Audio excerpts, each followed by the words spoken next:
ایک دفعہ امام موسیٰ کاظم علیہ السلام بیمار ہو گئے اور آپ علیہ السلام کے لیے ایک طبیب کو بلایا گیا جو ایک یہودی مذہب سے تعلق رکھتا تھا۔ وہ آیا اور امام علیہ السلام کا علاج کرنے لگا۔ تو امام علیہ السلام نے اسے کہا، ایک منٹ ٹھہرو، میں اپنے دوست سے مشورہ کرنا چاہتا ہوں۔ اور مولا نے قبلہ رخ ہو کر چند اشعار پڑھے۔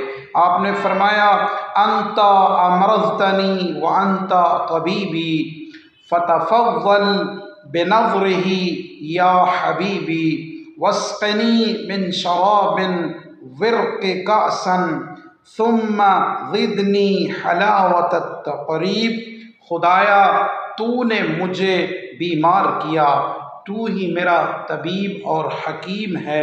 اے میرے رب، مجھ پہ اپنے فضل کی نگاہ فرما، مجھے اپنی دوستی اور عشق کا جام شراب عطا فرما اور اپنے قریب کی شیرینی عطا فرما۔ ابھی یہ کلمات مکمل نہیں ہوئے تھے کہ چہرہ مبارک کے اوپر صحت اور تندرستی کے آثار نظر آنے لگے۔ اس وقت کلی طور پر آپ کی جو بیماری تھی وہ زائل ہو چکی تھی۔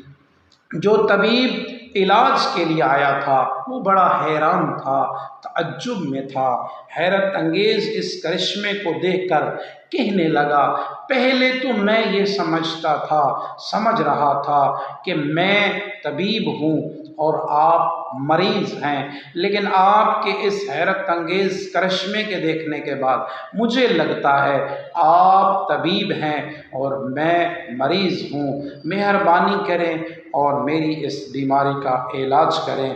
تو آپ صلی اللہ علیہ وآلہ وسلم السلام نے اس کی بیماری کا علاج کیا اور اسے اسلام کا جام پیش کیا اور دولت اسلام سے مالا مال کر دیا۔